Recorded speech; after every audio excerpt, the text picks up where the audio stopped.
જય માતાજી, જય શ્રી કૃષ્ણ। કેમ છો બધા યુટ્યુબ ફેમિલી મિત્રો? મજામાં ને? મજામાં જશો તો જો નવરાત્રિ ચાલે છે અને નવરાત્રિમાં પ્રકૃતિબેન ગરબે રમવા જાય છે। તમે જોવો છો વિડીયામાં, કાલે વિડીયામાં જોયું હતું, કેમ કે જ્યાં રાસ લેવા જાય છે ને ત્યાં વિડીયો અલાઉડ નથી, એટલે અમે એનો વિડીયો નહીં મોકલી શકીએ, કેમ કે ત્યાં બધી બાળાઓને ના પાડે છે કે વિડીયો કોઈને ઉતારવો નહીં, એટલે આપણે વિડીયો નહીં મોકલી શકીએ। પણ ઘરે આવી તૈયાર થઈને આવે એટલે એવું સરસથી વિડીયો આપણે બનાવીને મોકલીએ છીએ રોજે રોજ।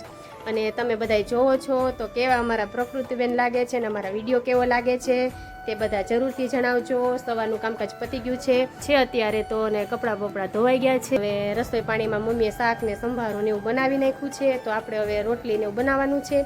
તો આપણે નવરાત્રિ નથી રહેતા, કેમ કે આપણાથી ભૂખા નથી રહેવાતું, પેટમાં દુખે ને એવું થાય, એટલે તો નવરાત્રિ નથી રહેતા। તો આગળ વિડીયોમાં ચાલો હવે કન્ટિન્યુ બન્યા રહેજો। જય માતાજી, જય શ્રી કૃષ્ણ બધા યુટ્યુબને। જો આપણને કાઢી બેઠે હોય ને તો કરીશું અને ગોળ અને અથવા મધ એ હાલે, એ મિક્સ કરીને ખરી પેટે અને પછી પેટમાં રેડી દેવાનું, પછી એને રૂ ફરતું આમ રૂ મારી દેવાનું। આપણે સાચી કેમ કરીએ એવી રીતે રૂનામાં પોર કરીને ફેફડી જેવું કરીને એની માથે માથે કાઢી ગાંઠ ગમે એવું હોય ને તો કાઢી ગાંઠ દઈ દે। અને નળ ચડાવવો હોય, આપણને ભૂખે પેટે આપણે કામ કરતા હોય, નળ ચડી ગયા હોય તો વડલાના પાન લઈ અને એક બાજુ તેલ સોંપડવાનું, એક બાજુ નહીં સોંપડવાનું, એવી રીતે એને શેકી નાખવાનું। શેકીને પછી આપણે રોટલીને પાટલેથી વેણેથી વણી નાખવાનું। પછી વણીને 3-4 પાન આપણે અહીંયા નળ ચડે ને અહીંયા લગાડી દેવાનું, અહીંયા કરે 3-4 પાન આમ મૂકી દેવાનું। પછી આમ સુંદડી કે અથવા એવો પટ્ટો ગમે હોય બાંધી દેવાનો, એટલે એ નળ તમે 3-4 થી બાંધો ને એટલે એ ખેંચાઈ જાય ને તમારે હાંજે મુવાટાણે પટ્ટી ખાઈ લ્યો અને માથે પાણી નહીં પીવાનું। પટ્ટી ખાઈને અને પેલા પાણી પીવું તો પી લેવાનું, પછી પાણી નહીં પીવાનું, ભૂખે પેટે પટ્ટી ખાઈ લેવાની, પછી પાણી નહીં પીવાનું, તોય તમારે નળી મટી જાય। અને એક પેસુટી હોય ને તો આપણે ઓમાં કોળિયું કરીને આપણે રૂનું નહીં ઘઉંના લોટનું એમાં દીવો કરવાનો, દીવો કરીને અને એ મૂકીને માથે ઊંધો કરશો આવે ને, આપણે માતાજીના લોટા તેડા હોય ને એ કરશો ઊંધો આવે, એ ન કરો ને તો માથે કોરી ઢોળી રાખવાની, એની માથે ભરી કાગળ રાખવાનું તો પેસુથી તમારે ઠેકાડે આવી જાય। જય માતાજી, જય શ્રી કૃષ્ણ। તો જો આજે આપણે વિડીયોમાં મમ્મી બોલ્યા છે આગળ કે પેચુટી હોય, નર હોય, ત્યાર પછી આપણે ટાઢી ગાંઠ થતી હોય, તમારું કોઈ ડોક્ટર પકડી નથી શકતા, કેમ કે જો પેચુટી હોય ને તો આપણે એમાં મમ્મીએ કીધું કે લોટનો આપણે લેવાનું, ત્યાર પછી એમાં વાઈટ મૂકવાની, પછી એમાં દીવો કરવાનો, ત્યાર પછી આપણે ઓલો નથી આપણે માતાજી રાંધણ માતાજી તેડીએ ને જે ઉપર લોટો ઢાકે ને એ લોટો રાખવાનો, અને પેસુટી ઠેકાણે આવી જાય। જો એવું ન કરવું હોય તો ઈંઢોણી રાખીને ગાગર તમે રાખી આવો સુવીને, એ નૈણા રાખો ને તો વધારે સારું, સવારમાં ઉઠીને એટલે પેસુટી તમારે ઠેકાણે આવી જાય એવું કે છે। અને ત્યાર પછી ટાઢી ગાંઠ છે ને એ તમને ઉપકા જેવું આવે, લોચા વરે પેટમાં ખાવું ન ભાવે, એટલે તમને એમ થાય કે પેટમાં દુખે, પણ એ છે ને તમે ગળ ચૂનાનું પોતું છે કે આ મધ ચૂનાનું પોતું છે મારી દો ને તો એ સારું થઈ જાય। એટલે મમ્મીએ તમને આગળ જણાવ્યું છે। અને નર હોય તો વડલાના પાન બાંધવાના। તો ઘણાને એવી તકલીફો અત્યારે થાય છે, કેમ કે ભૂખા પેટે કામ કરતા હોય, કોઈ વધારે પાણી પીવાતું હોય તોય નર થઈ જાય, અને કોઈ પણ વજનવાળું ઉચકતા હોય તો પણ થાય છે, અને ગેસની વાયુની તકલીફ હોય છે ઘણાને। ટાઢી ગાંઠ તો ઓલરેડી મને તો થાય જ છે, એટલે મારે તો છે ને અઠવાડિયામાં 2-3 વાર હું પોતા મારું છું, મને પેટમાં તો ગમે ત્યારે દુખતું જ હોય છે, એટલે હું તો પોતું છે ને આપણે ટાઢી ગાંઠનું પોતું હું તો વારંવાર મારું છું, મારે તો મારું જ પડે છે। તો ચાલો હવે વિડીયોમાં છે ને કન્ટિન્યુ બન્યા રહેજો। જો આને ઉતાવળ છે, હવે છે ને પાર્લરમાં જવું છે, કેમ કે ગરબીમાં જવાનું ટાઈમ થઈ જાય એટલા માટે। જો બેન આયલા સાડી બધું લઈ આવીને એનકી પાછા નવા લુકમાં જોજો કે જોવો બેન જીન્સ ટોપ પહેરીને જાય છે ને સાડી પહેરીને આવશે, એના પપ્પા એને પાર્લરમાં મૂકવા જાય છે।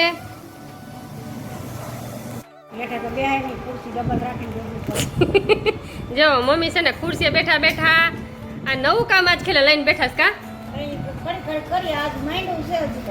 તોરણ કરે છે। જો આ પહેલાના પથ્થરિયા મોતી છે જો, અને સરસથી કેવા લાગે છે, ને મમ્મી કે છે ને હું તોરણ બનાવી નાખું, દિવાળી આવે ને તો આ દરવાજાનું તોરણ, અમારા ગોળ દરવાજો છે ને તો તોરણની બહુ જ માથાકૂટ થાય, ક્યાંય તોરણ સરખું આવે નહીં, એટલા માટે મમ્મી દર વખતે તોરણ છે ને અમારે દિવાળી આવે ને એટલે ઘરનું જ બનાવે, ઘરે બનાવે કા અને જો આ પથ્થરિયા મોતી લઈને કે બેસી ગયા છે ને આ મોતીની કે કાંઈ થાય નહીં. જો એટલી પટ્ટી બનાવી નાખી છે. ઘડીક બેહે ઘડીક લાંબા થાય કેમ કે કમરનો દુખાવો છે એટલે એક ધારા બેસી ન કે દિવાળીને વાર છે તા તો કે મારે નહીં થઈ જાય કે આ પટ્ટો બનાવતા જ વાર લાગે કા પટ્ટો બનાવતા જ વાર લાગશે, પછી તો નહીં વાર લાગે. પછી કે નહીં વાર લાગે. આ પટ્ટો બનાવશે ને ત્યાં સુધી વાર લાગશે. તો મમ્મી વર્ગી ગયા છે હવે તોરણ બનાવવા. ગયા છે હવે પાર્લરમાં તૈયાર થવા. ત્યાર પછી એને જમીન મોકલી દઈએ. પછી આવીને તો પાછી કઈ જમે નહીં અને 9 વાગે તો એને પાછું ગરબીએ પહોંચવું હોય એટલા માટે. અને આ નવરાત્રી છે ને એટલે હું શનિ રવિ લાઈવ નહીં આવું, એ તો હું પોસ્ટ મૂકી દઈશ. કેમ કે જો અત્યારે અમારા ઘર પાસે જ ગરબી થાય એટલે ત્યાંનો કોઈ ઘોંઘાટ આવતો એટલે આપણે કંઈ સાંભળી ન શકીએ. અને ઓમે મારે સગાઈ છે, સોમવારે સગાઈ છે એટલે શનિવારે હું મહેંદી મૂકીશ અને રવિવારે તો જો આ પ્રકૃતિના મૂકીને આવી ગયા છે. અને હવે ધૂપની તૈયારી કરવાની છે કા નવરાત્રીનો ધૂપ કરો. પણ આપણે જો રસોઈ બનાવી નાખી છે વેલી કેમ કે પ્રકૃતિને જાવું તો છે ને વહેલું જાવું એટલે આપણે જલ્દીથી ભાખરી બનાવી નાખીએ કેમ કે બીજું તો હું બનાવું એને 7 વાગે જવું હોય એટલા માટે ઝડપથી બનાવીને મોકલી દઈએ. ખાતી નથી હમણાં તો ખાવાનું બંધ કરી દીધું, ખાતી જ નથી. બોલો એને રમતી હોય ને એટલે નથી સવારે ખાતી, નથી બપોરે ખાતી, નથી સાંજે ખાતી, જમવાનું ઓછું કરી નાખ્યું અને બસ એમાં રમવામાં જીવ છે એનો. તો ચાલો હવે વિડીયોમાં છે ને બન્યા રહેજો. નવરાત્રીનો ધૂપ કરે છે અને ચાલો આપણે ઉપર માતાજીના દર્શન કરી આવીએ બધાય. જો મને ઘણા લોકોની એવી કોમેન્ટ આવતી હતી કે બેન તમે પેચુટીનો અને નરનો વિડીયો બનાવો. તો આજે અમે તમારી સમક્ષ એ વિડીયો રજૂ કરવાના છીએ કે જો પેચુટી હોય ને તો એ આપણે અહીંયા ડ્યુટી ઉપર હોય છે. પેચુટી ડ્યુટી ઉપર હોય છે એટલે પેચુટીને છે ને બધી લેડીઝ છે ને વારંવાર ચોરાવતી હોય છે. એને ચોરાવાય નહીં કેમ કે એને છે ને તમે અહીંયા લોટનું કૂબલું કરીને બા તમને આગળ વિડીયોમાં બતાવશે. લોટનું કૂબલું કરીને અને એવી રીતના તમારે રાખી દેવાય. અને ગાગરનો પણ ઉપયોગ થાય છે. અને નર હોય ને નર એને તમે વડલાના પાન શેકીને પણ ઉપયોગ કરી શકો છો. અને કા તમે છે ને સવારે ઉઠીને નૈણા આવી રીતના આમ જો અંગૂઠા વડે એવી રીતના આમ ચોરો ને નરને તમે ચોરી શકો છો. પેચુટીને આવી રીતના બધી લેડીઝ ચોરતી હોય છે ને એને નથી ચોરી શકતા, નરને તમે ચોરી શકો છો. ત્યાર પછી ટાઢી ગાંઠ કોમન હાવ બધાને થાય છે, વારંવાર થાય છે. મને તો વારંવાર થાય છે ટાઢી ગાંઠ. તો ટાઢી ગાંઠનો ઈલાજ શું છે ખબર? પોતું મારવું. એ આપણા કાઠિયાવાડી ભાષામાં સમજે છે, બાકી નથી કોઈ સમજતા. તો ગોળ અને ચૂનો, ગોળ અને તમારે આ જે 3 રોગ છે ને કોઈ ડૉક્ટર નથી પકડી શકતા. પેચુટી, નર અને ટાઢી ગાંઠ એને કોઈ ડૉક્ટર અત્યાર સુધી નથી પકડી શકતા. જો તમને ટાઢી ગાંઠ હશે ને તો ડૉક્ટર એમ કહેશે કે તમને સોજો આવી ગયો છે, પણ છે ને તમે પોતું મારશો તો તમને પેટમાં રાહત થઈ જાય. એમાં ઉબકા આવે, લોચા વળે, ઉલટી જેવું થાય, ખાવું ના ભાવે, બેચેની રહે, માથું દુખે, એ એના લક્ષણ છે. અને તમે એને છે ને ચૂનો અને ગોળ, ચૂનો ગોળને વાટી નાખવાનું, તાત્કાલિક લગાડી દેવાનું. ગરમ ગરમ લાગશે તમને તાત્કાલિક લગાડી દેવાનું. તમે રાખો તો જામી જાય. લગાડીને સીધું રૂનું પોતું મારી દેવાનું. અને કામ મધ અને ગોળ એનું પોતું મારી દેવાનું. અત્યારે કાઠિયાવાડી ઓલરેડીને મારે કોઈને કહેવાની જરૂર જ નથી, બધાને આ નુસ્ખાની ખબર જ હોય છે. પણ મને કોમેન્ટ આવી હતી ને એટલા માટે આ મેં વિડીયો બનાવ્યો છે પેચુટી અને નરનો. એટલે મને ઘણાની કોમેન્ટ હતી, એકની નહીં, કે તમે આના વિશે વિડીયો બનાવો, આના વિશે વિડીયો બનાવો. એટલે હું આ તમારી સમક્ષ વિડીયો લઈને આવી છું. તો આગળ વિડીયોમાં જોજો કેમ કે હું કહું છું અને બા પણ થોડું ઘણું કહે છે. કેમ કે આપણને બા પાસેથી જાણવા મળ્યું હોય અને બા કહે છે ને એને પહેલાંના બધા નુસ્ખાની ખબર હોય છે. તો ચાલો હું તો છે ને અત્યારે જો તમે પોતું ના મારો ને તો એનો બીજો પણ ઈલાજ છે વિક્સ બામ. હું છે ને વિક્સ બામ પણ લગાડી લઉં છું. જો હું મારે છે ને ગમે ત્યારે મારા ઓશિકા પાસે જ રાખું, પેટમાં દુખે ને એટલે તમે એટલામાં વિક્સ બામ લગાડી લ્યો ને તોય તમને રાહત થઈ જાય. ચોરવાનું નહીં, ટાઢી ગાંઠ થઈ ને તો પોતું તમે તાત્કાલિક ન મૂકી શકતા એને વિક્સ બામ લગાડી લ્યો ને તો પણ તમને રાહત થઈ જાય છે. બસ આજે છે ને આગળ વિડીયોમાં જોજો બા કહેશે એટલે તમે અમને વિડીયો કેવો લાગે છે તે પણ જરૂરથી જણાવજો.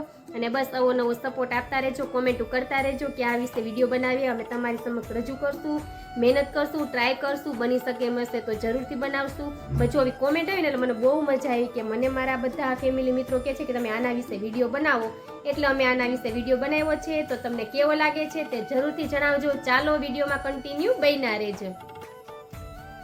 જો માતાજીના નવરાત્રીના દર્શન કર્યો બધા સરસથી. જો ગરબો પ્રગટાવાઈ ગયો છે અને સામે મંદિરે આરતી થાય છે માતાજીની, ભોલેનાથની થાય છે. જો ભોલેનાથની આરતી થાય છે મંદિરે. અને આપણે અહીંયા બધા માતાજીના દર્શન કરી લ્યો. બધાને અમારા વિડીયા જોવા કેવા ગમે છે તે જરૂર જણાવજો. આપણા વિડીયા ધાર્મિક અને સંસ્કારી અને રૂટીન કાર્યના હોય છે. તો ચાલો હવે વિડીયોમાં બન્યા રહેજો. જો પ્રકૃતિબેન તૈયાર થઈને આવી ગયા છે પાછા નોરતા 2 કા બીજા નોરતે સરસથી લીલા કલરની સાડી પહેરી છે. જો પાછળ લીલા કલરની હેરસ્ટાઈલ વાયરી છે. ગ્રીન કલરનું જો બધું.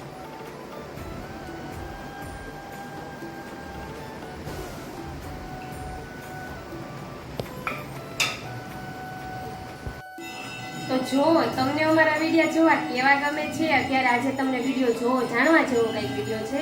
અત્યારે સાંજ થઈ ગઈ છે, હવે રસોઈ બનાવી લીધી છે કેમ કે નવલા નોરતા હાલે છે માતાજીના. અને આપણે બહુ જ કામ નવરાત્રીમાં હોય છે. પ્રકૃતિબેન નવરાત્રીમાં રહીને એટલે ક્યાંય પહોંચાય નહીં. એટલે આપણે રસોઈ બની ગઈ છે અને હવે પ્રકૃતિબેનને જમાડી મોકલી દીધા છે. હવે આપણે જમી લઈએ. જમીન મારે પણ છે ને પ્રકૃતિ જ્યાં રાસ લેવા જાય છે ત્યાં જોવા જવું છે. તમને ત્યાંનો વિડીયો હું નહીં બતાવી શકું કારણ કે ત્યાં છે ને વિડીયો અલાઉડ નથી એટલા માટે. તો ચાલો તમને વિડીયો કેવો લાગ્યો છે તે જરૂર મને કોમેન્ટ બોક્સમાં જણાવજો. બસ આવો નવો સપોર્ટ મને આપતા રહેજો.